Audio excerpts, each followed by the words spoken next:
boa noite. Por onde vamos? Esta é uma pergunta que muitos portugueses fazem dentro e fora de portas. Nos próximos 6 meses, a SIC Notícias vai sair do estúdio, uma vez por mês, para procurar respostas para esta pergunta.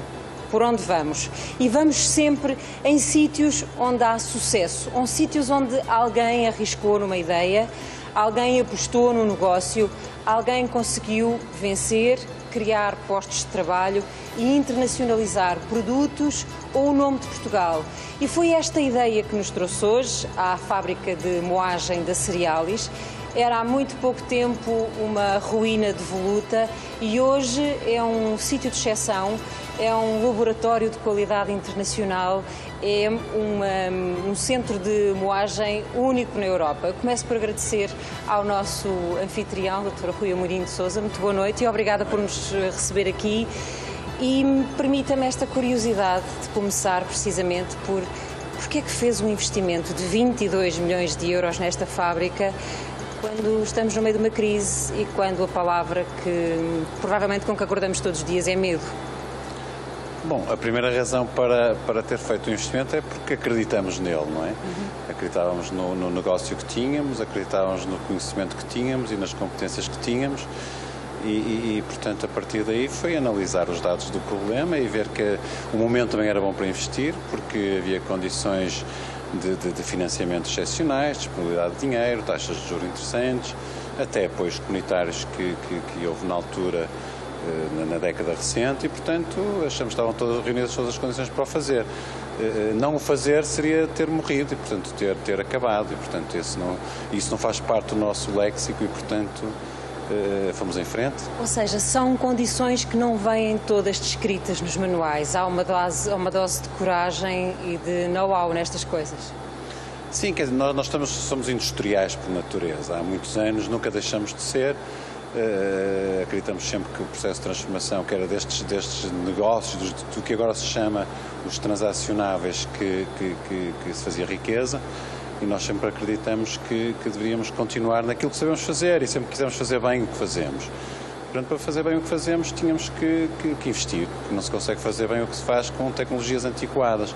Portanto, foi isto que fizemos, transformamos realmente esta empresa que é mais do que centenária, a Nacional, que é onde nós estamos, a antiga Nacional, que é onde nós estamos, tem 160 anos de história e nós também temos muito orgulho em ter feito reviver essa história e hoje estarmos num centro moderno com um passado fantástico e, portanto, nós revitalizamos. E vão a jogo com outras marcas noutros países. Há instantes dizia-nos que estão em Espanha a discutir cotas de mercado com produtores, por exemplo, de cereais de pequeno almoço. É ir a jogo pela qualidade também. Sim, é a qualidade e a dimensão.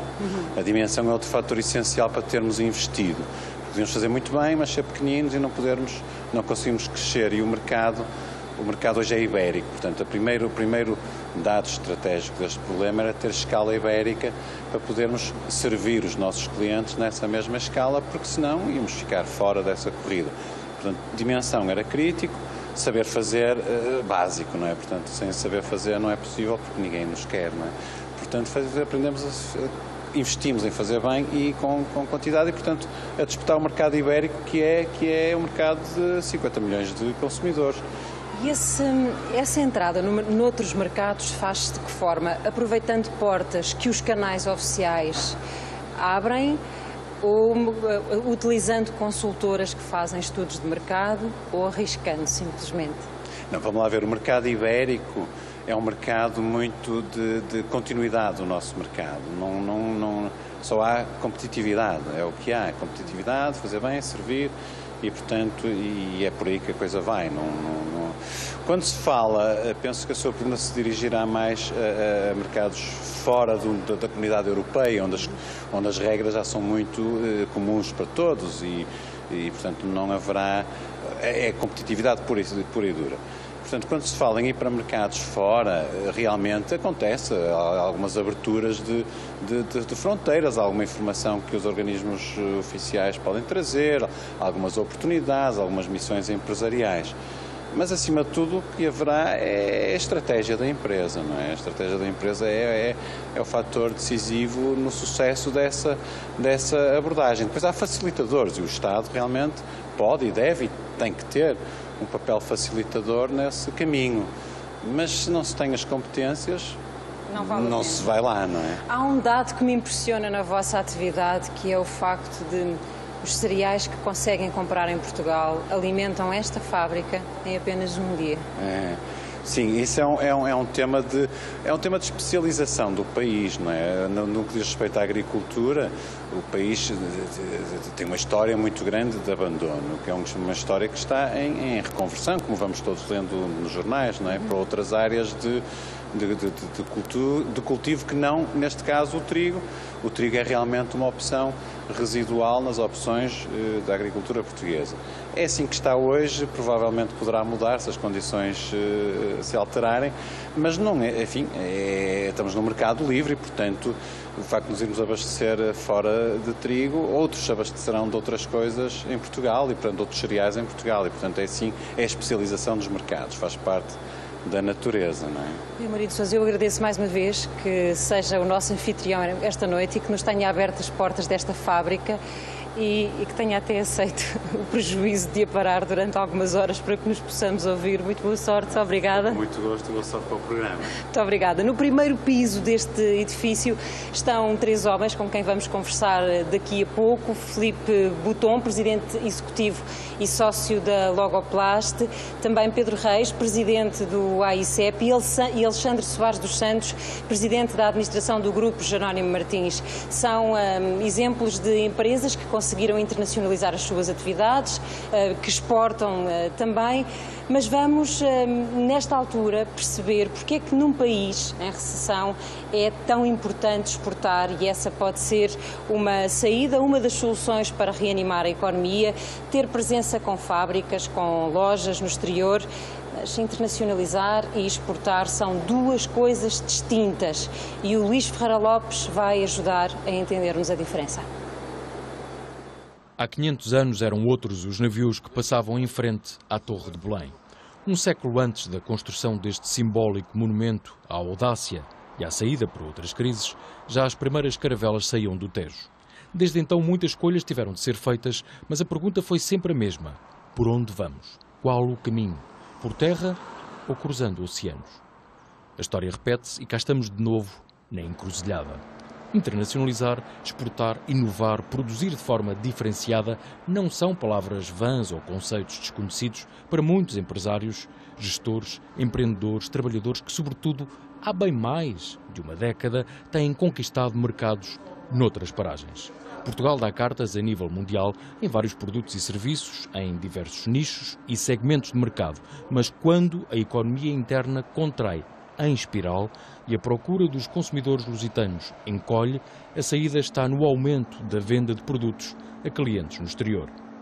Portugal fornece e exporta hoje maioritariamente produtos industriais, bens de consumo, material de transporte e acessórios, bens de capital, por exemplo, fábricas e equipamentos, ou alimentos e bebidas. Até agora, os principais clientes dos produtos e serviços feitos em Portugal são Espanha, Alemanha, outros mercados, entre os quais vários emergentes, França e Angola.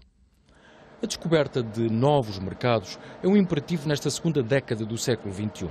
Desde o ano 2000, quando olhamos para as estatísticas do Produto Interno Bruto, há duas palavras que entram pela casa dentro através dos noticiários económicos: estagnação e recessão.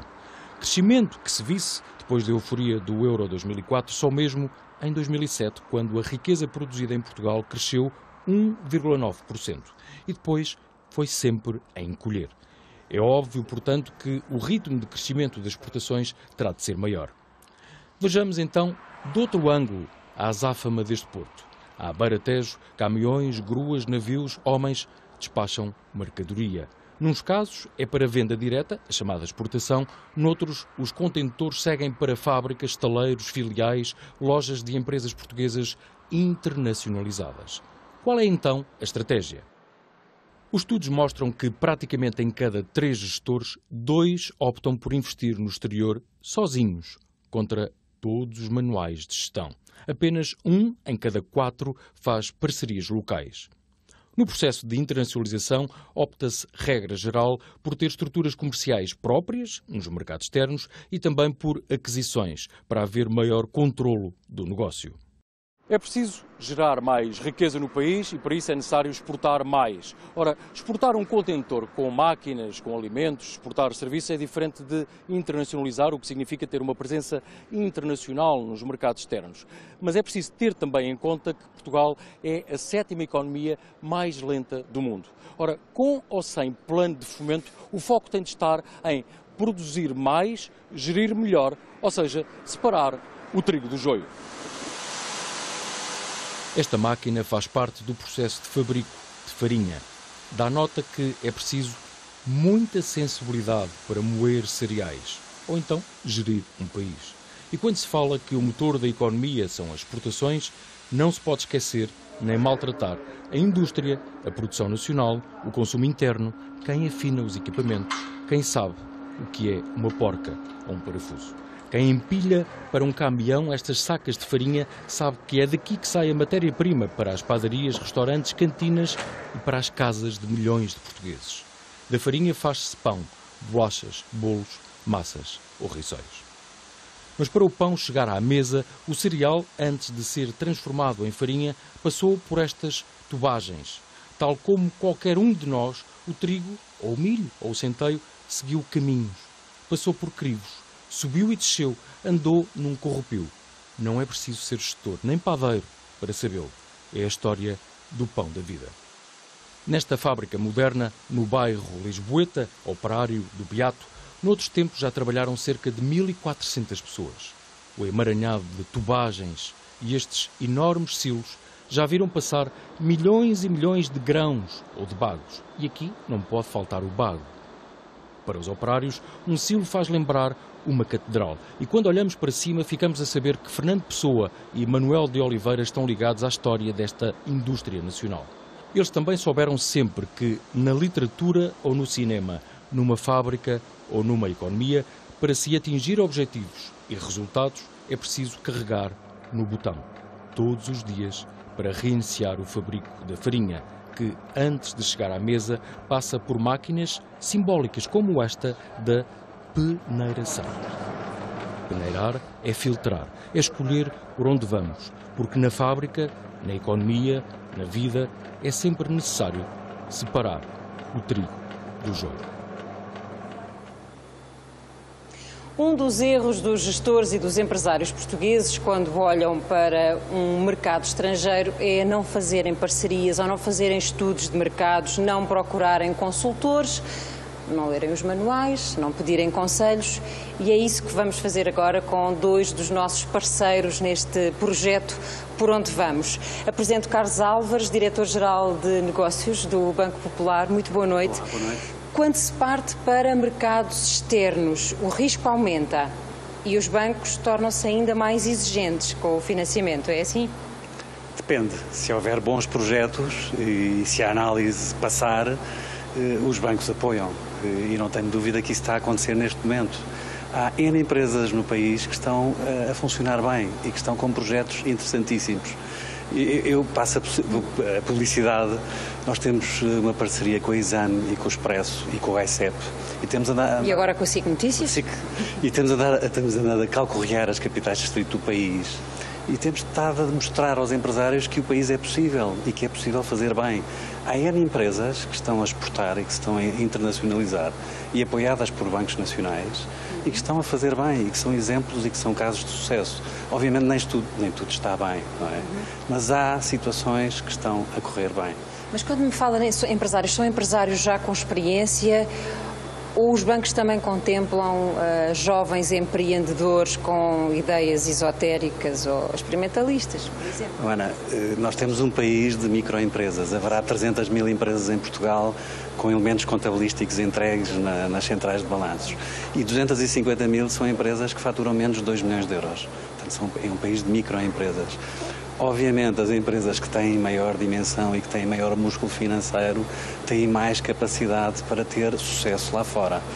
Um empresário que esteja constipado em Portugal, se for lá para fora, vai apanhar uma gripe enorme ou mesmo uma pneumonia. E, portanto, convém que vá com músculo. E uma empresa tem que ter o mínimo de dimensão, tem que ter sucesso no mercado interno para poder fazer qualquer coisa de semelhante fora do país. Aquela ideia de que não há dinheiro, de que os bancos não estão a emprestar, não é totalmente verdade quando falamos de bons projetos de internacionalização. É um facto que até há bem pouco tempo a Troika impunha-nos graus de desalavancagem na casa dos 120%, que passaram a ser indicativos. A maior parte dos bancos já atingiu esses indicadores. Neste momento nota-se uma concorrência enorme para se fazer boas operações de crédito, nomeadamente operações de curto prazo. A banca sente-se responsável por alguma parte do sucesso das exportações, do aumento recente de exportações? Eu acho que o mérito todo é dos empresários. Os empresários têm feito um trabalho magnífico nesse domínio. Neste momento as exportações já representam, ou só representam, 38% do PIB e a ideia é que continuem a crescer. Os empresários têm sido uns heróis nesse domínio, têm feito um trabalho magnífico. Obviamente a banca e os consultores estão cá para ajudar, mas o trabalho é deles. Carlos Alves, muito obrigada. Vamos agora ver o que tem a dizer um consultor, precisamente Jaime Esteves, que é partner da PricewaterhouseCoopers. Olá, muito boa noite. Boa noite. Que conselhos úteis pode dar a um empresário que pense neste momento em experimentar uma ideia fora do país? Ter cuidado, sobretudo ter cuidado. Os empresários estão de parabéns, viraram-se para o mercado externo, isso é extraordinariamente positivo. Nós precisamos, sobretudo nas exportações, de muito volume de um lado, de muita diversidade do outro e, portanto, pequenas experiências de acesso aos mercados externos são claramente bem-vindas e são extraordinariamente úteis. Agora, no processo de internacionalização há um conjunto de vetores, há exportações esporádicas e há presenças mais permanentes. Experimentar com uma presença mais esporádica provavelmente será uma boa indicação. Para um projeto mais ambicioso, de maior fogo, provavelmente experimentar primeiro onde os danos sejam menores. Nós costumamos dizer que mandar um contentor cheio de produtos para fora não é a mesma coisa que internacionalizar, mas se calhar não é um mau começo, é isso? É necessariamente o começo. E, como aqui já foi dito, com um conjunto de empresarial caracterizado por pequenas empresas, claramente esse tem que ser o começo. Um contentor, 2 contentores, experimentar o mercado, mas depois há que fazer o caminho da internacionalização. E esse caminho implica exportações mais contínuas, depois de o mercado bem testado, de superadas as questões burocráticas, de conhecer o mercado, de testar o mercado, criar uma presença. E aí, nessa presença, as coisas são mais difíceis. É preciso criar canais de distribuição, é preciso ter parcerias ou instalarmos-nos diretamente nós, com canais de distribuição e depois, se for caso disso, também até com a própria produção. Mas isso não se consegue com pequenos projetos. Os pequenos projetos provavelmente devem ser testados aqui ou a testar fora, em parcerias com empresas maiores, empresas que já conheçam o mercado e provavelmente esse seria o conselho mais importante para os empresários. Mas há parcerias entre empresas grandes e pequenas ou nessas duplas há sempre um tubarão? Há obviamente bons exemplos, assim como há maus exemplos. E eu diria que infelizmente não há tantos bons exemplos quanto nós precisávamos. Se o tecido empresarial é caracterizado por pequenas empresas, há que haver uma parceria entre empresas, algum associativismo, depois eventualmente alguma consolidação empresarial, podemos lá ir, se quiser, mas neste contexto alguma associação de empresas, parcerias de empresas, e com isso as grandes empresas podem obter uma diversificação de novos produtos e as pequenas empresas com rede, com menos risco, podem testar mercados. Infelizmente, a nossa cultura não vai tanto aí. Nós preferimos fazer sozinhos, guardar os nossos erros para nós, ainda que nos saiam mais caros. E cometemos muitos erros, muitas vezes ainda. Como eu disse, os empresários estão de parabéns. Nós, desde 2009, as nossas exportações cresceram como nunca tinham crescido. O país precisava de se virar para fora e foram os empresários bem que fizeram esse papel. Diversificamos os nossos mercados, por exemplo, de 20% que representava o resto do mundo no início de 2000, face à União Europeia, representa agora quase 30%. Portanto, isto é um esforço enorme de olhar para novos mercados em crescimento e, portanto, há erros, obviamente, mas, enfim, são salutares também. Agora, há que ter noção que erros no estrangeiro provavelmente vão ser mais caros do que erros aqui. Muito obrigada. Obrigado. Às vezes também há sorte, ou se calhar uma tremenda sensibilidade e uma vontade de arriscar. É disso, Pedro Cruz, que nos vais falar agora. Vamos falar sobre o mercado do calçado. Estás, nesta altura, numa fábrica em Guimarães, do grupo Kiaia. Ela é conhecida por duas marcas, a Forever, aliás, e a Fly London. Pedro Cruz, explica-nos lá como é que o mercado do calçado está a dar um pontapé na crise. Boa noite, Ana. Melhor do que eu para te explicar, talvez Fortunato Frederico, que tenha fortuna de se chamar Fortunato e quando percebeu que afinal o nome lhe trazia alguma estrelinha, já era um empresário de sucesso. Isto porque começou por ser, boa noite, Fortunato Frederico, obrigado por nos receber aqui, começou por ser um varredor de uma fábrica de calçado, verdade? Exatamente. Mas tinha um sonho. Ganhei um sonho depois com o tempo. Qual foi? Foi ter também uma fábrica, como tinha o meu patrão nessa ocasião, que era o Sr. Domingos de Quatro Ribeiros. Mas isso disse-lhe ele logo no primeiro dia, não foi? Não, passado uns tempos, estamos a trabalhar, não é? Estas coisas passam-se depois de algum tempo de convivência. Portanto, numa certa noite em que estávamos a fazer uma serãozada para completar lá umas janelas, uma coisa do género, ele tinha o hábito de vir sempre conversar com as pessoas, estávamos lá 2 ou 3 rapazes a trabalhar, e ele disse, então o que é que tu queres quando fores grande? E eu disse, olha, quando for grande, gostava de ter uma fábrica como o senhor, ser como o senhor. E ele disse-me, olha, como eu não, tu és de raça pequena e, portanto, mas se a fábrica podes tê-la se souberes trabalhar e trabalhares bem. Portanto, ele era um bocadinho mais alto do que eu. Era um bocadinho mais alto, mas entrou um bocado. E foi a sua primeira lição? Foi essa a primeira lição, que para se conseguir alguma coisa tem que se trabalhar muito e muitas horas. Mas demorou muitos anos até ser empresário. Portanto, foi aprendendo depois como é que isto, os segredos do negócio, é? Depois é uma escola, é como na universidade, a gente na escola aprende a ler, numa universidade de sapatos aprende a fazer sapatos. E foi, digamos, o princípio desse sonho foi aprender e foi aprender a trabalhar. Estamos aqui a falar de internacionalização, mas também de calçado. Eu li algures, e corrija-me se estiver errado, que desde 1978 que o setor do calçado tem um plano, tem um projeto e, portanto, tem seguido esse plano e tem seguido esse projeto, muito antes da entrada na União Europeia. Foi isso que vos ajudou a ir atravessando estas fases todas? Sim, o resultado hoje da realidade hoje da indústria portuguesa de calçado é que é dos setores mais competitivos da indústria portuguesa transformadora. Ora, isso não é obra do acaso, foi um plano que foi, digamos, estabelecido há muito tempo, ainda eu não tinha nada a ver com a associação e, portanto, começou-se a ter o hábito de ter um plano estratégico, recorrendo às universidades para fornecerem esses dados que servem de guia de Bíblia e, portanto, desde os anos 78, 80, que a indústria tem sempre seguido esse plano estratégico. Neste momento estamos a desenvolver um novo plano estratégico até 2020. Portanto, já estão a pensar nos próximos 10 anos.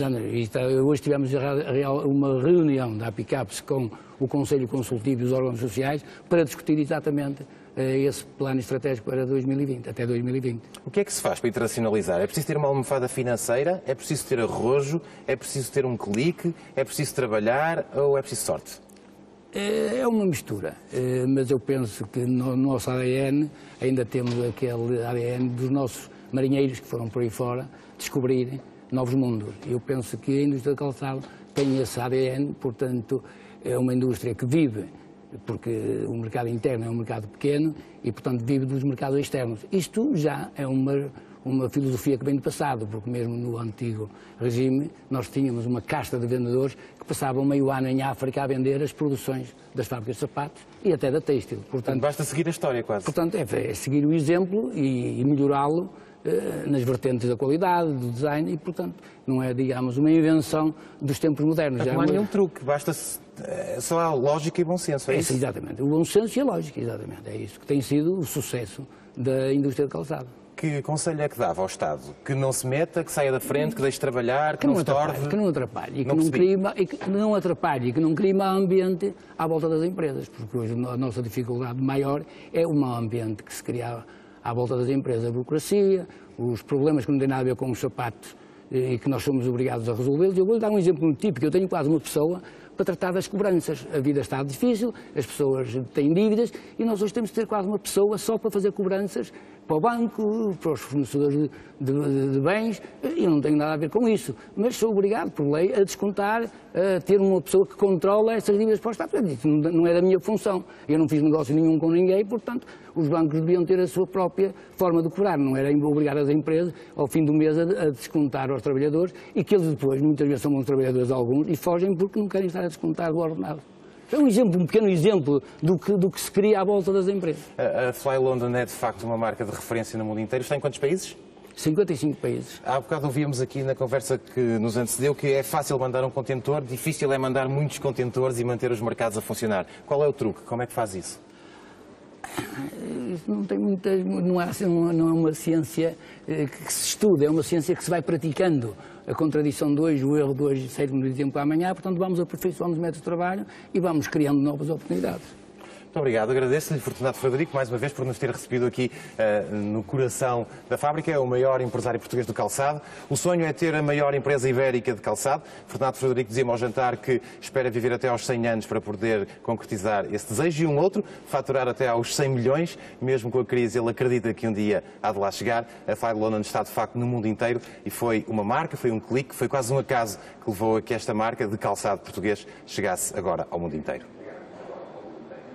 E nós por aqui desejamos-lhe boa sorte, porque esse empresário sabe exatamente por onde vai. Tal como os convidados deste nosso painel, são meus convidados Pedro Reis, da AICEP, Filipe Bouton, da Logoplast e Alexandre Soares dos Santos. Muito boa noite aos três. Filipe Bouton, comece por si, porque a Logoplast tem mais de 60 fábricas em 18 países, se não fiz mal o trabalho de casa. E isto deve-se a quê?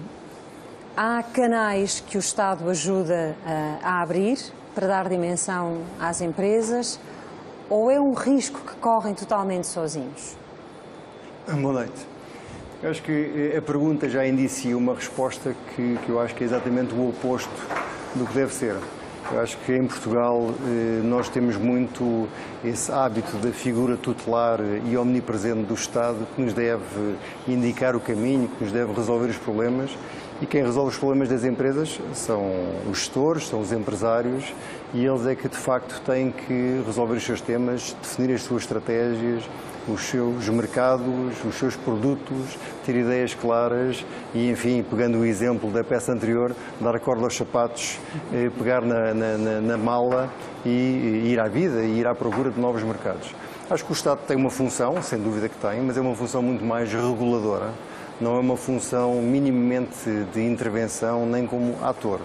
E, portanto, essa pergunta que me fazia, se o Estado deve nos ajudar, se nos deve nos apoiar, na medida em que nós tivermos necessidade de algumas consultas, mas, por norma, ninguém melhor do que um empresário, ninguém melhor do que um gestor saberá definir o seu caminho e saberá definir o seu destino. É importante, se uma pessoa olha hoje para Portugal e hoje sobre o que o Estado deveria fazer ou não fazer, acho que, de facto, o Estado, por exemplo, deveria aligerar a burocracia. Eu fico espantado ainda hoje com, enfim, um governo atual, como é que cria-nos burocracia tão insignificante, mas que cria um custo de contexto tão grande como a partir do dia 1 de julho que qualquer transporte de mercadorias tem que ter uma autorização anterior via internet para poder transportar mercadoria. Eu pergunto como é que um criador ou um produtor de leite que tenha 2 vacas, como é que ele vai ter acesso à internet para poder ter uma autorização da Direção-Geral das Alfândegas? É claro que é um número, um número provavelmente gratuito, para onde ele poderá telefonar. Não sei sequer se ele tem telefone na região onde ele está para ele poder ter essa guia de transporte. Portanto, há um custo de contexto que o país continua a criar e que eu acho que era aquilo que eu gostaria de ver que fosse diminuído. Portanto, o papel do Estado deve ser um papel muito mais regulador, deve ser um papel de aligerar as obrigações no sentido dos custos, claramente de nos ajudar a exportar. Por exemplo, uma das áreas mais importantes para exportar hoje em dia é o transporte ferroviário, e eu não vejo muito a ser feito em Portugal no domínio do transporte ferroviário. Houve grandes apostas no rodoviário, que tem cada vez maiores custos ambientais, cada vez mais incomportáveis, que nos vão trazer dificuldades no futuro. É claro que há problemas de bitolas, mas é a aposta clara, é a aposta do ferroviário. O enquadramento fiscal, nós em Portugal continuamos com um enquadramento fiscal extremamente pesado. Se nós queremos convidar empresas a investir em Portugal, o que se fala de aligerar o IRC, temos que falar, mas temos que o trazer para todas as empresas, não pode ser só para quem venha investir com novos investimentos. Portanto, todas as empresas têm que se criar um enquadramento fiscal que seja, de facto, favorável. Mas um enquadramento fiscal perene, ou seja, um enquadramento fiscal em que nós que investimos temos a certeza que daqui a 10 anos o enquadramento fiscal que nos foi prometido será aquele que nós continuamos a ter. Se nós vamos investir em Portugal, isso aí acho que temos todos uma grande responsabilidade, nós, sociedade civil, nós a suposta elite portuguesa, na qual se inclui desde quem está à frente de sindicatos, a quem está à frente de partidos, ao governo, aos empresários, tem uma grande responsabilidade pelo país estar como está, mas temos que criar estabilidade ao país e é algo que nós não temos conseguido criar. Tem que haver discussões, é importante que haja discussões, nós não temos que concordar em tudo, mas temos que criar condições que nos permitam a quem investe, sabe que 10 anos depois as regras que foram criadas continuam a existir. Isso é fundamental. Sem isso não será possível, de facto, nós mudarmos, não será possível continuar a investir e não será possível nós, empresários, também nos associarmos, nós criarmos ou investirmos mais em inovação e criarmos outra forma de estar para podermos também desenvolver o país e a riqueza. Eu mais à frente gostaria de voltar a esse tema que acabou de referir agora, que é a associação de empresários, outro tipo de organização entre vocês, mas gostava de ouvir a opinião do Dr. Alexandre Soares dos Santos sobre o papel do Governo em apontar caminhos para a internacionalização, desde áreas de negócio a países, a mercados, efetivamente. Olha, deixe-me dizer-lhe o seguinte. Primeiro, felicitá-la por este programa. Finalmente, há um programa em que se juntam uns senhores que não vão dizer mal de nada e que estão aqui para contribuir para o desenvolvimento de Portugal, que é o que isto precisa. Já basta de lamúria. Agora, você pergunta-me se precisamos do Governo. Eu acho que não. Eu não preciso do Governo para nada. O que eu preciso é, dentro do Jerónimo Martins e com os acionistas também, definirmos qual é a visão que nós queremos para uma empresa. E essa visão é uma visão de muito longo prazo. E depois vai recuando, vai estudando até definir uma estratégia. Portanto, eu não preciso do Estado para nada. Rigorosamente para nada, até agradeço que ele não interfira. Portanto, a partir do momento em que uma empresa tem uma linha, seja a linha aqui do Filipe Pouton de ter a sua empresa junta de uma grande indústria noutro país, ou na distribuição, como é o caso de Jerónimo Martins, a gente resolveu internacionalizar-se porque pensou que tinha que se internacionalizar se nós queríamos continuar a crescer. Então, fez os planos do desenvolvimento da estratégia. Essa estratégia, cometemos erros de entrada, lógico, era a primeira vez que íamos ser internacionais, corrigimos e transformamos a Polónia num grande sucesso. E depois começamos a traçar novamente planos de expansão que nos levaram à Colômbia. Mas quem tem que estudar isso é a própria empresa. A empresa tem que ter um grupo que estude qual é o país para onde quer ir, qual é o conceito que pretende levar e depois implementá-lo. Repetiu erros? Desculpe? Repetiu erros? Acho que não, acho que fazemos erros novos, não é? Repetir erros é bom que a gente aprenda. Um dos problemas fundamentais que em Portugal é preciso que alguém tome essa decisão é passarmos a deixar de criticar o do lado pelos pecados nossos e termos uma autocrítica de quais são os erros que nós fazemos. Nós fizemos muitos erros na Polónia. Porquê? Internacionalizar não é dizer eu chego aqui, monto uma companhia e começo a produzir. Não. Olha, escolas. Quando se vai para a Polónia e vão portugueses com crianças, é preciso, para já, uma escola de línguas. Porque elas não falam outra língua, estudar em polaco não vale a pena, tem que haver uma escola inglesa. Aqui põe-se o primeiro problema, isso obrigou-nos, a certa altura, a mudar a sede de Poznan para Varsóvia, porque em Varsóvia havia escolas estrangeiras e em Poznan não havia. Depois, o problema da língua. Cada pessoa português que vá para a Polónia é obrigado a ir primeiro 4 meses para uma escola aprender a língua, porque senão não tem hipótese de conhecer o consumidor e toda a população à volta. Isto é fundamental. Depois tem o problema... Deixe-me interrompê-lo. Na Polónia não havia nenhum delegado do AICEP, por exemplo, que o grupo Jerónimo Martins pudesse ter consultado para obter esse tipo de informação. As escolas... Eu não preciso do AICEP. O AICEP é muito bom, principalmente para as pequenas e médias empresas que se queixam de internacionalizar. O AICEP está lá. Mas nós temos que ter, numa empresa da dimensão de Jerónimo Martins, os nossos próprios serviços que vão ao AICEP. Aliás, quando fomos para a Polónia, o delegado que lá estava do AICEP era de primeiríssima água. Ele depois foi para Moscovo. Exatamente. Mas nós é que precisamos de estudar e temos depois que consultar bancas, consultar advogados, temos que estar ao corrente de toda a legislação, temos que visitar o Governo, discutir com o Governo os investimentos que vamos fazer, etc. Não é? Mas isto é uma responsabilidade da companhia. Outros problemas que se põem, isso é só para lhe dar uma ideia dos problemas fora do normal desenvolvimento do negócio. As senhoras, as esposas dos nossos quadros, chegam lá, algumas trabalhavam, foram para lá, não trabalhavam. Passam por um período de uma crise em que nós temos que tentar encontrar uma forma delas trabalharem. Convencê-las a aprender uma língua. Para quê? Para estabelecer relações. Que isto tem uma influência tremenda no dia-a-dia. Um casal que está na Polónia, por exemplo, e que se divorcia, e nós tivemos muitos divórcios de entrada, provocam um problema no casal e provocam um problema no desempenho do quadro no próprio Jerónimo Martins. Ele está preocupado com um caso que lhe aconteceu. Portanto, isto tudo tem que ser resolvido. E a experiência da Polónia ajudou-nos em muito mesmo, no investimento agora na Colômbia. Já não fomos fazer os erros que fizemos. Porquê? Porque já levámos a experiência dos erros que cometemos e, evidentemente, agora vamos fazer outros. Mas não tenciona voltar a investir mais em Portugal? Olha, só para o seu governo, este ano estou a investir 100 milhões em Portugal. Eu gostava de saber quantas empresas estão a investir 100 milhões. Nós, este ano, no Jerónimo Martins, estamos a investir 700 milhões de euros, dos quais 100 em Portugal, 100 na Colômbia e o resto na Polónia. Portanto, está a ver... Não desiste de Portugal e investimos em Portugal. Estamos a construir um centro moderníssimo de logística no Algarve, por exemplo. Portanto, nós temos que continuar, simplesmente, em Portugal, o ritmo de expansão, ou mesmo de novos investimentos, está mais lento face à situação do país neste momento. É difícil.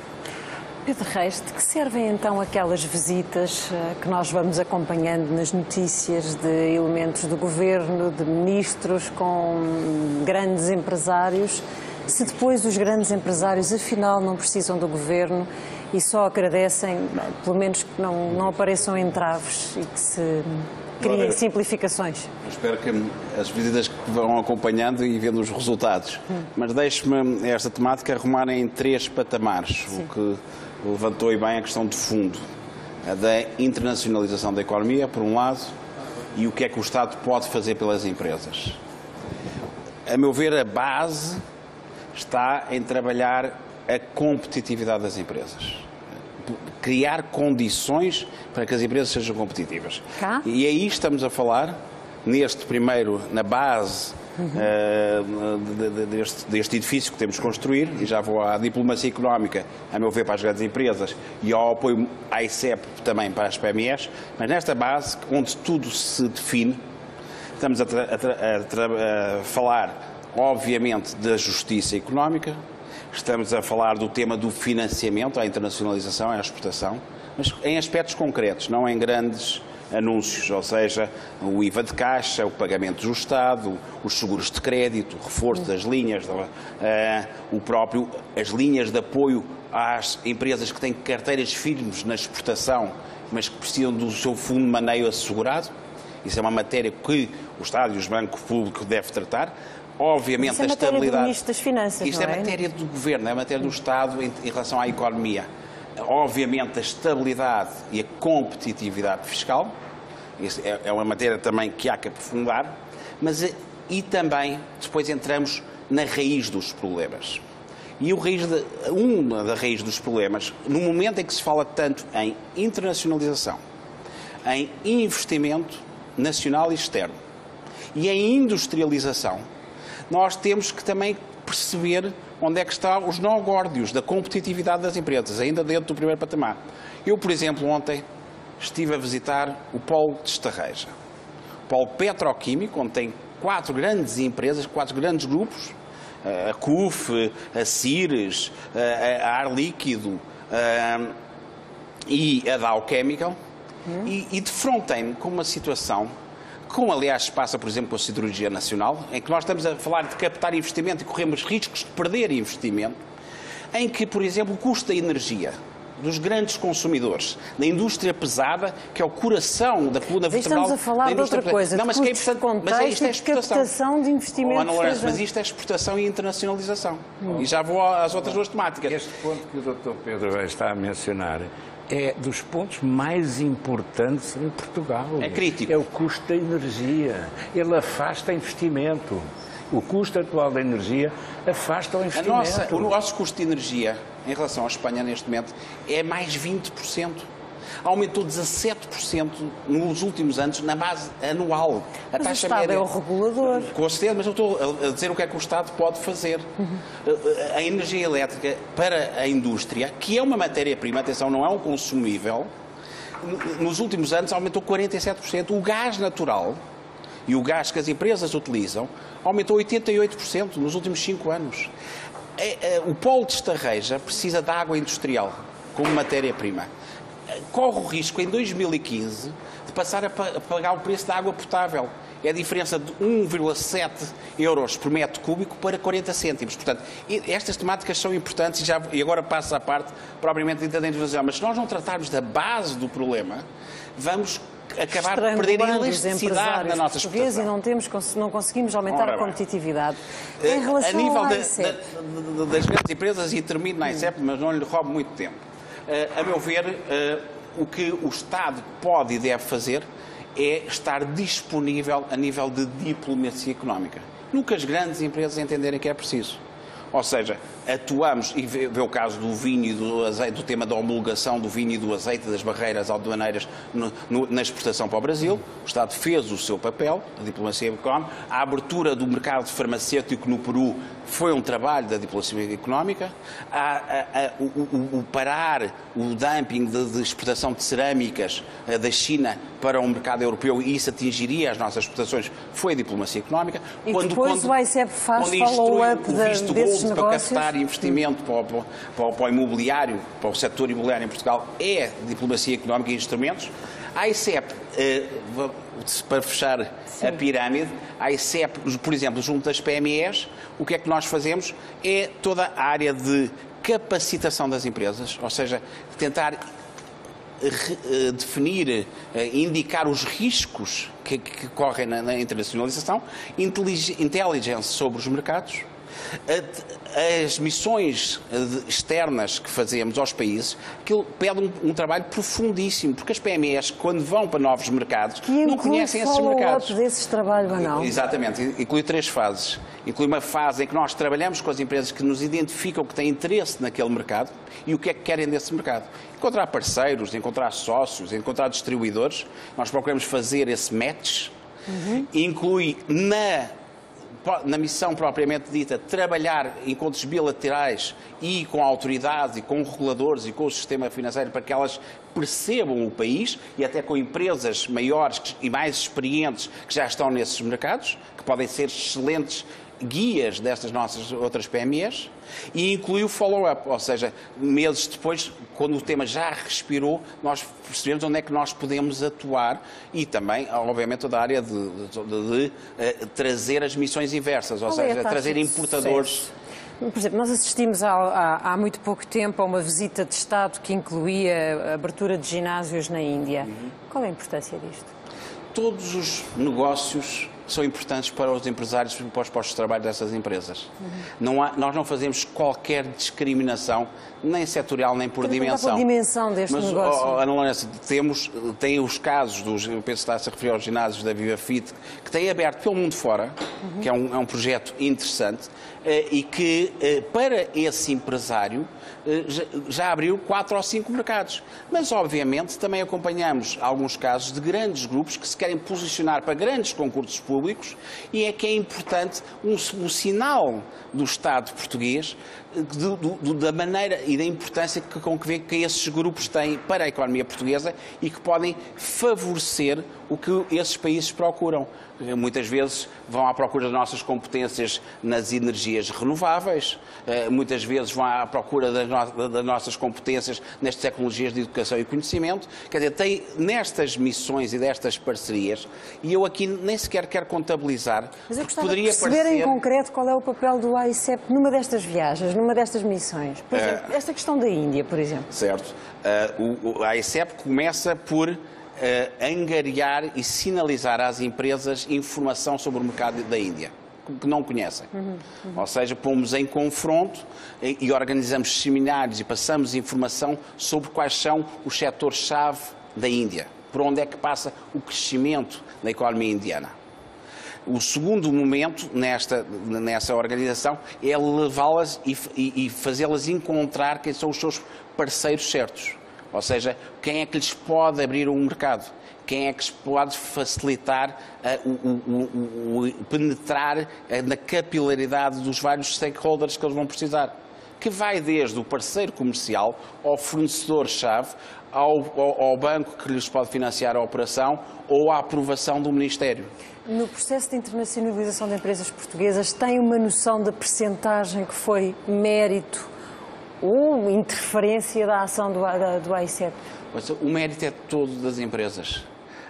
O que me preocupa e que procuramos trabalhar, e temos um bom feedback das empresas, e não por acaso, num momento de dificuldades das empresas, em que os custos nas missões, das viagens, são todos cobertos pelas próprias empresas, e nós cada vez temos mais empresas nestas missões e muitas delas a repetir para vários países. O que quer dizer que identificam valor nestas missões. E isso tem que ser avaliado ao longo do processo, ou seja, não é só os negócios que fecham naqueles 3 ou 4 ou 5 dias em que estamos no mercado. Essa avaliação, esse tal follow-up que referia, tem que ser feito ao longo de meses depois. Quer dizer, se valeu a pena entrar naquele mercado e se nós acrescentarmos com aquela missão, com a informação que demos, com o network com que ajudámos a construir, se aquilo ajudou a entrada dessa empresa no mercado. E é por aí, a meu ver, é isso que tem que avaliar acima de tudo o valor acrescentado como a AICEP, que está nos seus 43 países, que não é exceção no Estado, no sentido de estamos com uma estrutura extremamente esticada, precisávamos de ter muito mais gente, precisávamos de ter mais gente nos países onde estamos, precisávamos de estar em muitos países onde não estamos e precisávamos de ter mais reforço das equipas aqui, porque isto é um trabalho feito, se quiserem, em sanduíche. Ou seja, não há nenhuma empresa portuguesa que esteja encarteirada na AICEP, e devo-lhe dizer que se entram na AICEP, registram-se na AICEP para nós darmos apoio, 8 a 9 empresas por dia. Das 17 mil exportadoras que tínhamos há cerca de um ano, passámos a 20.500. Desde 2.300 empresas que aumentaram, 1.800 foram PMEs. Dessas, 8 por dia, que fazem esses 1.800, inscreveram-se na AICEP justamente à procura desse apoio.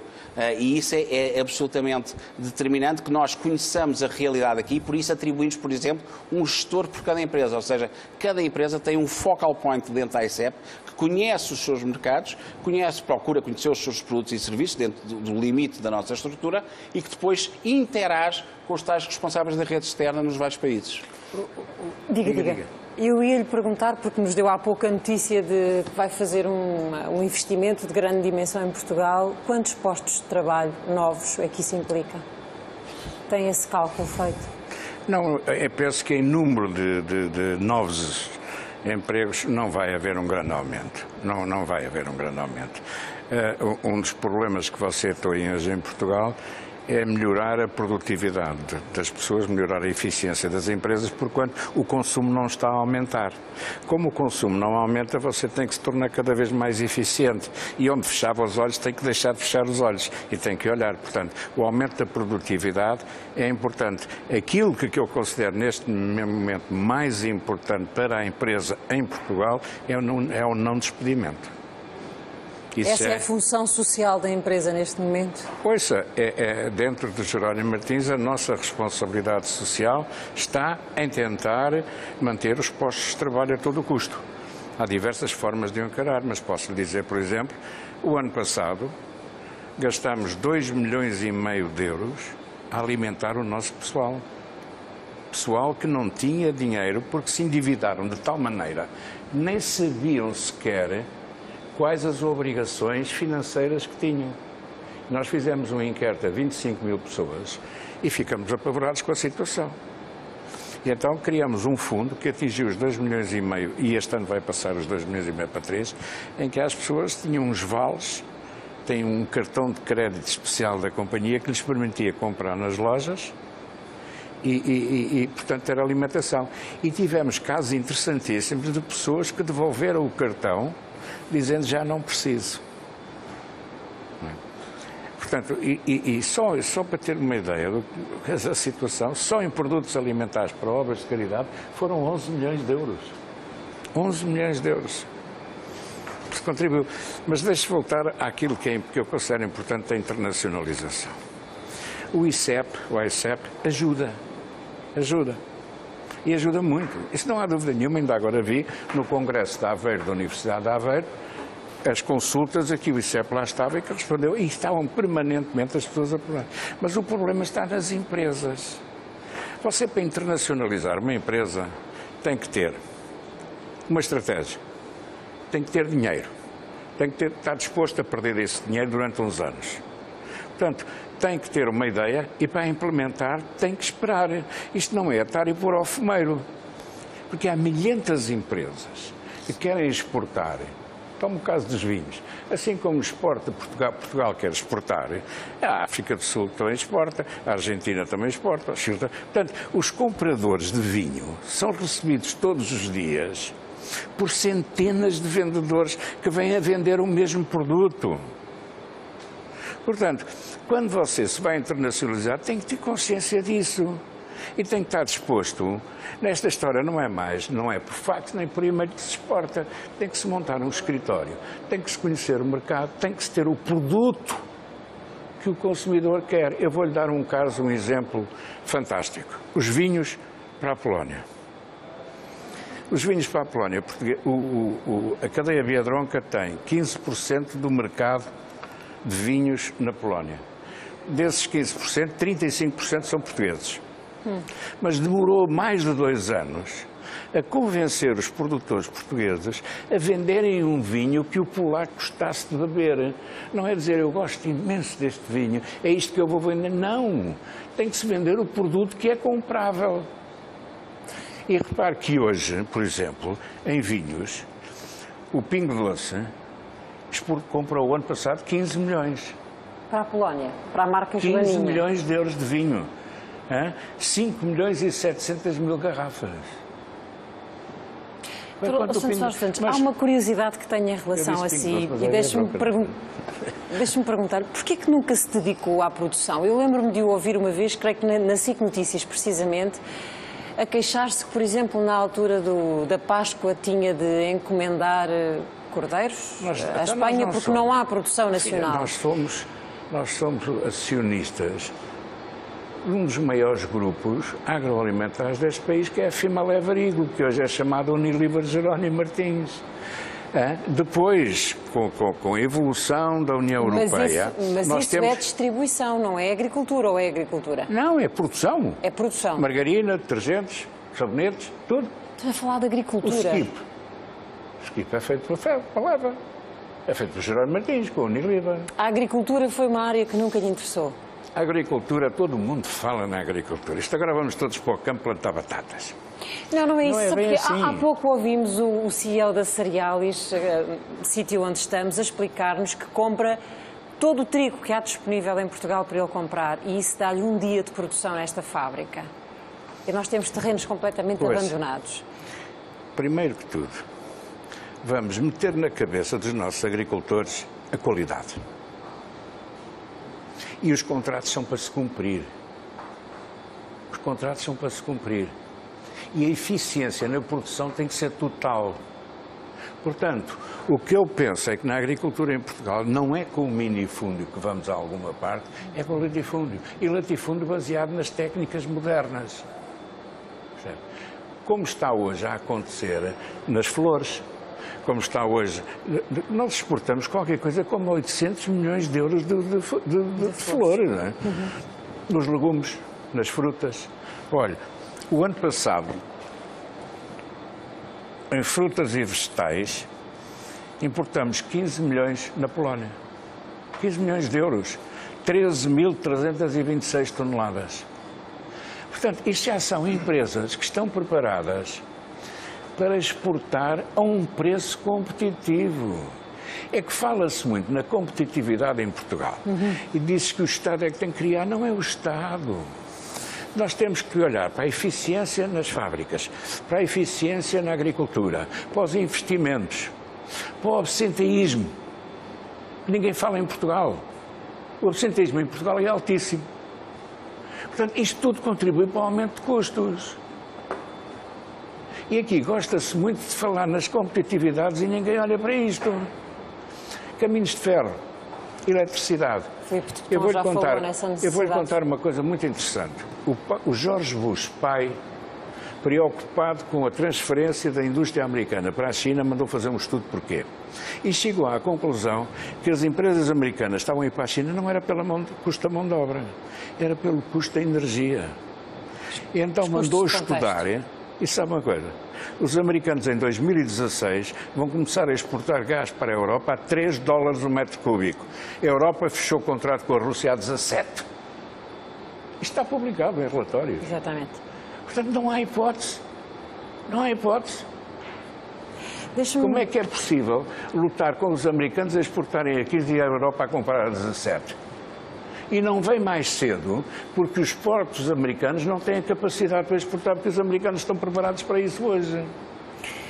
Filipe de Petón, nós ouvimos aqui a relatar a dificuldade de adaptação ao mercado da Polónia, a adaptação cultural até. A Logoplast está em 18 países. Como é que tem sido? Sabe que, deixe-me só voltar atrás a um tema que eu acho que é interessante, que é o tema da internacionalização. Hoje, esse é o nosso hoje, qualquer empresa que existe em Portugal está no mercado internacional. Eu, se tiver um quiosque a vender jornais aqui na esquina da Cerealis, eu estou no mercado internacional, porque estou a concorrer contra qualquer empresa que quer vender jornais, seja ela francesa, seja ela chinesa, com a loja do chinês, que é uma forma de concorrência como outra qualquer. Portanto, acho que só ainda não vendem jornais, de facto. A noção da internacionalização é uma noção que está ultrapassada. Ou seja, nós hoje, o simples facto de existirmos como empresa, estamos no mercado internacional e nós temos que concorrer e ser competitivos desde o momento zero. Seja ele desde uma microempresa até uma grande empresa. Portanto, a noção da internacionalização é uma noção que começa a estar ultrapassada. Nós temos é depois ter noção do que é que nós queremos que seja o nosso mercado do ponto de vista geográfico. E é que há que defendê-lo. Porque depois, se eu quero ir onde nós estamos, no Vietnã, é claro que no Vietnã, culturalmente, a minha primeira forma de estar, seja no Vietnã, seja no México, seja no Brasil, onde nós achamos que falam português, mas não são portugueses. Portanto, a única forma de uma pessoa poder vencer em qualquer mercado é respeitar a cultura local. E não ir com um espírito missionário de que nós vamos alterar os hábitos locais. Se há uma frase que é verdade em qualquer empresa hoje em dia, é em Roma, ser romano. E se eu, por exemplo, nós tentámos na Logoplast ir para Angola, ao fim de 6 anos em Angola, não conseguimos implantar o nosso modelo de negócio.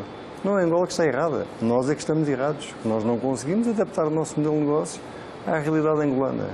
Isso é verdade para qualquer país, para qualquer cultura, seja na Polónia, na Colômbia, seja nos 16 países, são 16, não 18, nos 16 países onde nós estamos. É verdade, eu quando estou nos Estados Unidos a trabalhar, tenho um enquadramento, uma estabilidade, uma visibilidade, uma previsibilidade que é completamente diferente da do Brasil. Estamos a falar de dois mundos opostos. Agora, temos é que ter noção de que existimos para um mercado internacional desde o dia zero. Mas a adaptação tem um custo também. O custo é um custo de gestão, é um custo de respeito e é um custo de não arrogância, de humildade. E nós às vezes esquecemos que nós temos que nos adaptar, não são as outras pessoas que têm que se adaptar a nós. Você tem, hoje em dia em Portugal, cerca de 350 mil empresas, enfim, o Pedro aí poderá... 300 mil empresas. Dessas 300 mil, penso, há 20 mil exportadoras. Ou seja, nós temos um mundo de empresas exportadoras que é ridiculamente baixo. E das 20 mil, eu penso que são cerca de 1000, se a memória não me falha, que representam mais de 50% das exportações. Portanto, se eu olhar para Portugal e disser que, ainda por cima, mais de 50% das nossas exportações são dedicadas a mercados como Espanha, França, Alemanha e Inglaterra. Eu sei que o quarto é um país que é Angola, mas, portanto, estou propositadamente a retirar. Mas, junto mais estes 4 países, tenho 50% do volume de exportações de Portugal. Se nós, empresas portuguesas, conseguimos exportar para estes países, está nas nossas mãos, empresas, exportarmos para países provavelmente com um nível de exigência que é inferior ao destes países. Mas está-me a falar de empresas que estão a enviar produtos, que estão a enviar contentores, ou empresas que têm presença de facto nesses países? Eu estou-lhe a falar de todas as empresas, Ana, porque eu acho que todas as empresas têm possibilidade de começar. É uma questão de vontade. Nós iniciámos o nosso processo de internacionalização em 92. Em 92 nós éramos ainda somos hoje em termos internacionais uma PME. Nós somos tipicamente uma PME. Mais M do que P, mas em termos internacionais somos uma PME. E o que é necessário é que todas as empresas comecem do zero. E começar do zero é, de facto, ir à luta. É termos a noção de que os primeiros 6 anos, como nós em Espanha, durante 6 anos estivemos a perder dinheiro e com o chamado cash flow negativo, ou seja, todos os meses 8 anos a perder dinheiro. Andávamos para o dinheiro. Agora, havia a noção da persistência, de que temos que vencer, que temos que lá chegar, temos que nos adaptar. Essa estratégia Mas como é que aguentaram 6 anos de prejuízo? É crédito na banca? Aguentámos porque, assim, você tem 2 negócios, como já foi aqui dito, tem o seu negócio de base, tem que existir e que tem que estar sustentado, e você diz, eu vou pegar em 10%, 15%, 20% das minhas disponibilidades e vou alocar durante X anos a um mercado. Agora, eu não invento assim, não, agora vou para a Espanha, não, agora vou para a Colômbia, não, agora vou para o Brasil. Isso é aquela noção de que vamos todos no avião com o governo e lá vamos nós. Não. Eu, como empresa, é que eu tenho de perceber onde é que eu tenho vantagens competitivas, o que é o meu produto e quais são os mercados que têm a potência para o meu produto. O ICEP é um instrumento extremamente útil para me ajudar a definir para onde é que eu posso ir. Mas é, como hoje em dia, passe a publicidade, uma Google da vida. Ou seja, eu hoje, em termos de acesso à informação, quer dizer, não tenho limite para ter informação para entender ou para perceber qual é que é o mercado, para onde é que eu tenho que ir. Isso passa por nós, empresários. E nós temos de começar pequeno. Provavelmente, hoje, sabendo o que nós sabemos, se alguém me pedisse alguma sugestão, e que eu acho notável... É o que estamos aqui a tentar fazer. Não, mas demonstra o espírito português. Nós estamos há 20 anos fora de Portugal. Estamos em 16 países. Nunca, nenhum colega meu, gestor, empresário, nunca me perguntou, Filipe, quais são as restrições e as dificuldades que tiveste neste país ou naquele país? Nunca recebi um telefonema de conhecido ou desconhecido. Enfim, pela boca morre o peixe, e, portanto, espero não ter agora mais pedidos. Mas nunca ninguém me perguntou. Quando nós quisemos ir para a Malásia, a primeira imagem que eu tive, a primeira ideia que eu tive foi, deixa eu ver se há empresas portuguesas na Malásia. De facto havia. Peguei no telefone, liguei para uma das empresas que está na Malásia e instantaneamente deu-me quais é que eram os enquadramentos salariais, as dificuldades fiscais. Portanto, quando eu entrei com um conhecimento completamente diferente.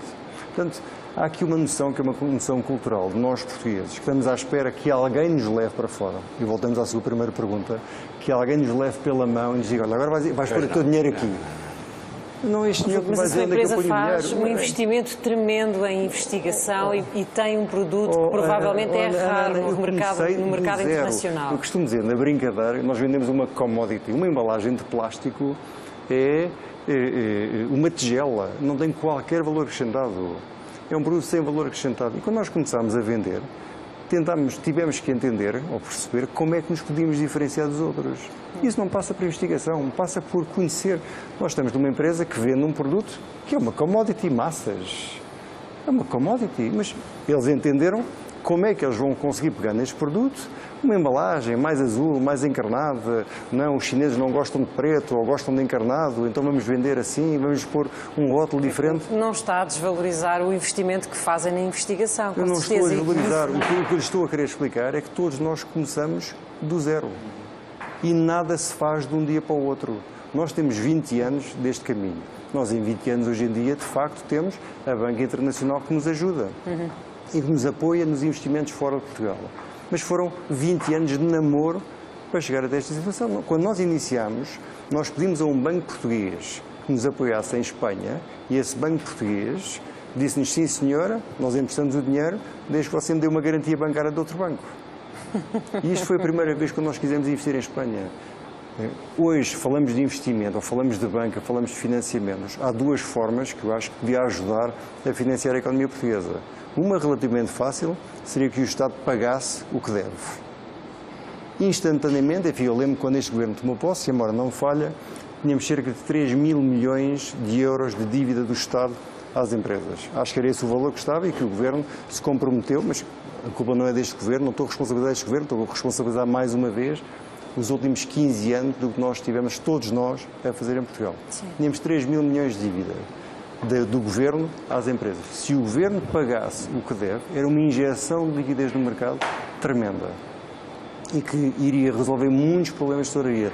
Tem neste momento muitas boas empresas que não pagam, nomeadamente ao fisco, porque o Estado lhes deve dinheiro. Você tem neste momento empresas, por exemplo, de tecnologia, conheço algumas, que não estão a sobreviver porque venderam produtos ao Estado e o Estado não lhes paga há 3 anos e está-lhes agora a propor um desconto que vai até 60% do valor da fatura.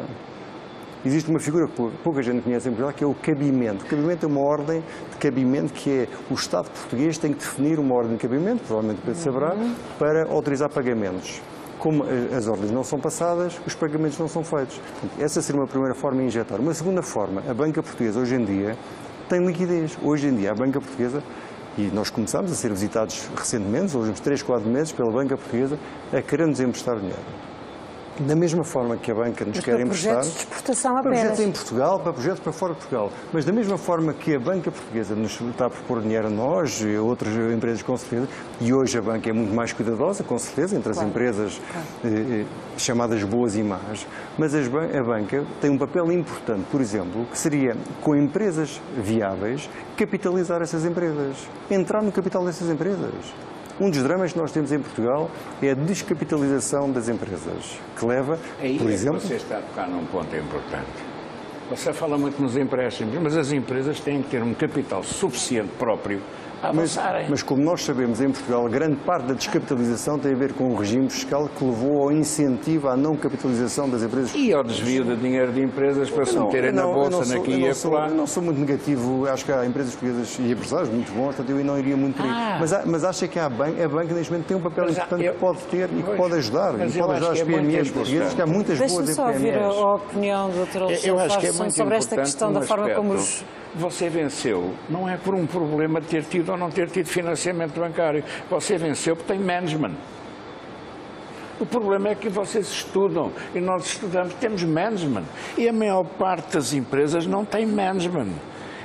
E isto é extremamente importante. Você não pode hoje exportar um produto sem saber falar inglês e sem criar uns tipos que conheçam bem o mercado local. Vamos lá traduzir management para quem nos estiver a ouvir. Capacidade de gestão. Desculpe? Estava-lhe a pedir que traduzisse management. Capacidade de gestão. Capacidade de gestores a vários níveis.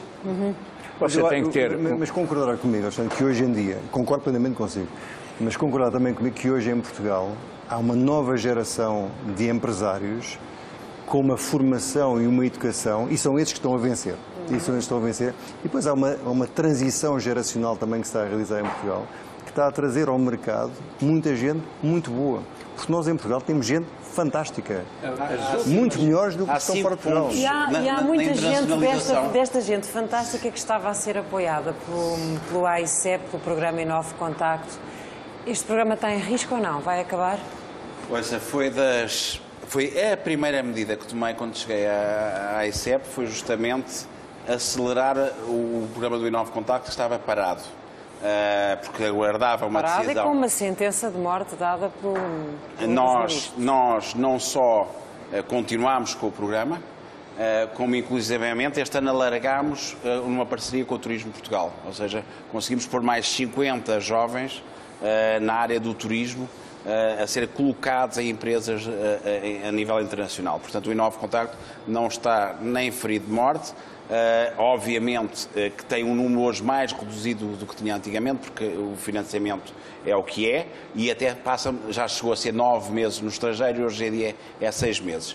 Mas deixe-me, Ana, só refocar aqui o tema que percebi nas suas várias perguntas e que acho muito importante, que é onde é que pode estar algumas das chaves da internacionalização das empresas. E deixe-me dar o meu olhar, deixe-me dar o meu olhar da ICEP, que observa não só as nossas empresas que se internacionalizam, como os congêneres, empresas estrangeiras que se estão a internacionalizar, uma vez que nós também tratamos do investimento externo. É uma internacionalização para dentro de Portugal. Sim. E há 5 aspectos que eu vejo com uma enorme estabilidade nos casos de sucesso de internacionalização. Eu peço que seja muito sucinto. Um é ter estratégia clara. O segundo é ter fatores de diferenciação, através da inovação, desenvolvimento. Sim. O terceiro é a qualidade dos recursos humanos, da equipa de gestão, mas e por aí abaixo. Por aí abaixo. O quarto aspecto é terem assegurado capital e fundo de maneio, porque o projeto de internacionalização demora sempre mais tempo do que era esperado. E o quinto aspecto que eu identificaria é saber fazer parcerias inteligentes, quer no mercado de arranque, e tem excelentes exemplos em Portugal que se começam a fazer, é Example na tecnologia de educação e conhecimento, o Health Cluster na área da saúde, a Portugal Foods, estava a falar há pouco no agroalimentar, e parcerias nos mercados de chegada. Há casos que pela sua dimensão não precisam. Mas está a ver, estes 5 conceitos são muito importantes. O Jerónimo Martins é hoje o que é, fruto de uma joint venture com a Unilever que dura há 60 anos. Foi a Unilever que nos ensinou a ser internacionais. Fundamental isto. E que nos criou o desejo de nos internacionalizarmos. Porque a joint venture da Unilever, com a Unilever, teve um impacto no Jerónimo Martins absolutamente extraordinário. Que estudos fez para decidir entre a Polónia e a Colômbia, a Joaninha e a Ara? O quê? Que estudos fez de mercado para decidir entre a Polónia, a Colômbia, a Joaninha, a Ara?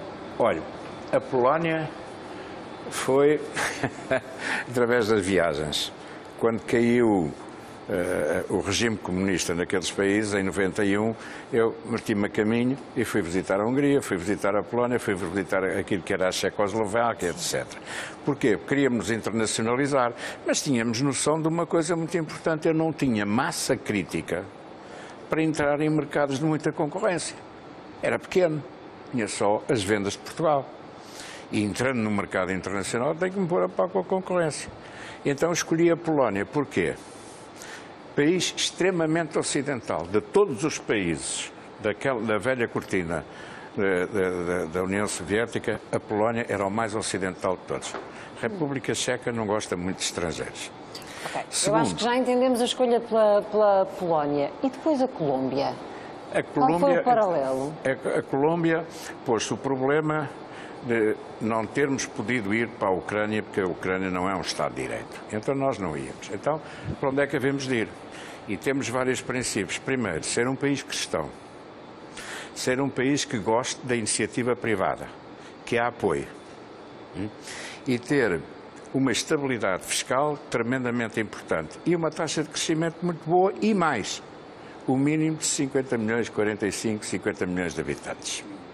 Portanto, começamos a ver quais eram os países e criou-se um grupo de trabalho para estudar. E olhamos para uma parte do Brasil, olhamos para a Colômbia e fizemos alguns estudos não muito grandes sobre alguns estados dos Estados Unidos.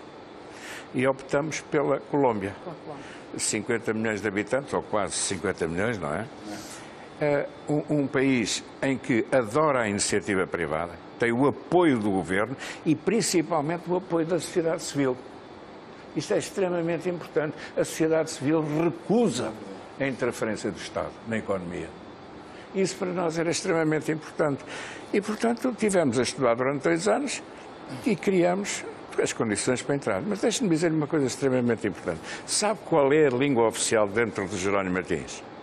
É o inglês. Nas reuniões falamos inglês. Sabe porquê? Tenho polacos. Portugal? Sim.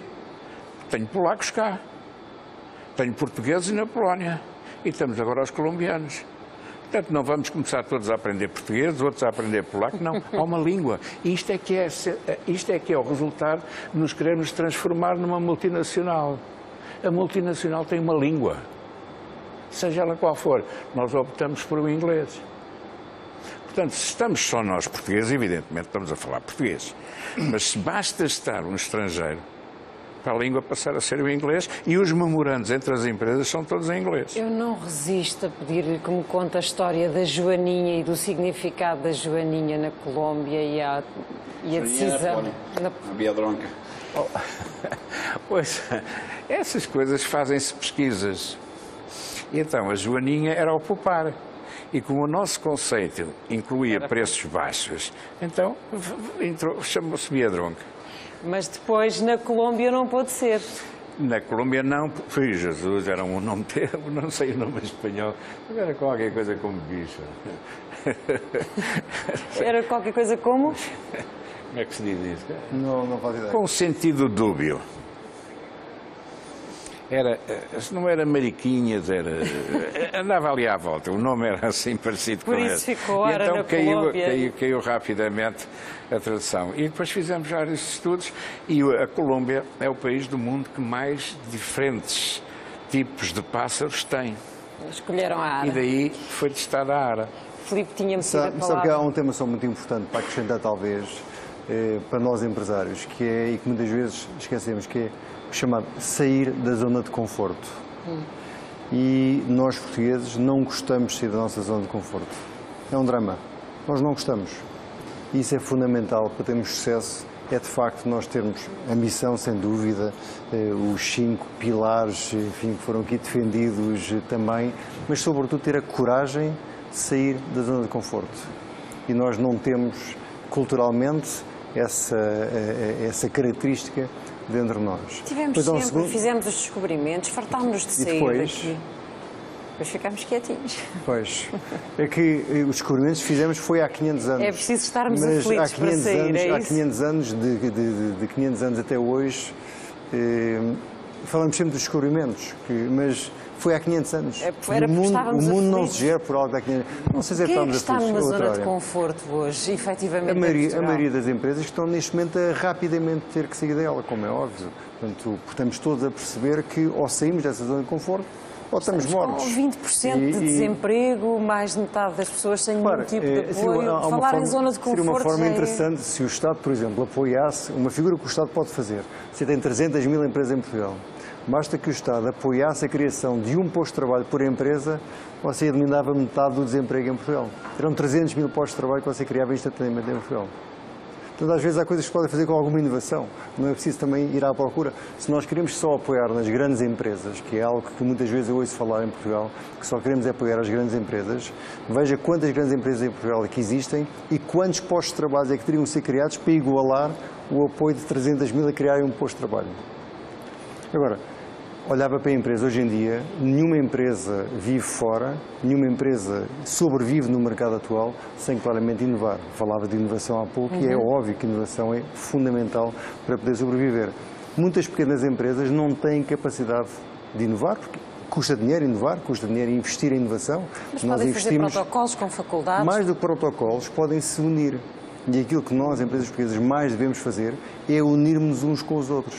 O setor que você tinha falado, mencionado aqui no início, mais uma vez, o setor do calçado, é um excelente exemplo de Fênix a renascer das cinzas. Sim. Há 20 anos, o setor do calçado não existia em Portugal, estava a morrer, estava a definhar. Hoje, eu penso que é o 11º nível mundial em termos de estava baseado na mão de obra barata e passou a apostar em alguma qualidade. O segundo maior preço mundial, o segundo maior preço médio mundial. Apostou em inovação, fez uma diferenciação, mas juntaram-se, associaram-se, fizeram alianças. E nós, em Portugal, é o mesmo que temos que fazer. É todas as empresas, em vários clusters de atividade, temos a capacidade de nos juntarmos. Aquela, enfim, velha máxima de que o segredo é a alma do negócio, são coisas completamente ultrapassadas. Isso já não existe. Hoje em dia a nossa força, de facto, é nós podermos nos associar, podemos nos unir, podemos nos fundir e aí sim, por exemplo, o Estado deveria ter um papel importante, é legislar no sentido de favorecer a fusão de empresas, seria extremamente importante. Filipe, esteve na origem da Cotec, que está a fazer 10 anos agora, creio eu. Um dos objetivos era esse, não era? O Estado já vos deu alguma resposta? Mas mais uma vez o Estado, eu não critico, mas eu não critico o Estado, mas eu não critico sequer o Estado. Eu acho que o Estado é o que é, eu não o critico. Acho que nós temos é que tentar intervir e a sociedade civil pode intervir de várias formas, umas com mais visibilidade, outras com menos visibilidade, mas há muitas coisas que as empresas fazem. O que existe nas empresas portuguesas, se há 20 mil empresas que exportam e que têm sucesso, se continua a haver o nível de emprego que existe em Portugal, é porque de facto as empresas não estão à espera do Estado. Temos condições difíceis, temos custos contextos elevadíssimos, um custo de energia que é um escândalo em Portugal, uma fiscalidade em que pagamos impostos perfeitamente pornográficos, que não fazem sentido. Em termos de IRC em Portugal, nós não conseguimos atrair empresas. Agora, temos é que fazer um esforço para conseguir dar a volta por cima, e não é falando mal do Estado, é, antes pelo contrário, começarmos a associar-nos uns aos outros e vermos o que é que podemos fazer diferente para melhor. E há muitas coisas que se podem fazer diferente. É sensacional, de facto. Se nós metêssemos, cada um de nós, um tipo, metíamos 300 mil. Por exemplo? É uma coisa tão simples, reparou? Eu confesso. Mas a inovação em geral é o chamado keep it simple. Em geral, o inovar são coisas...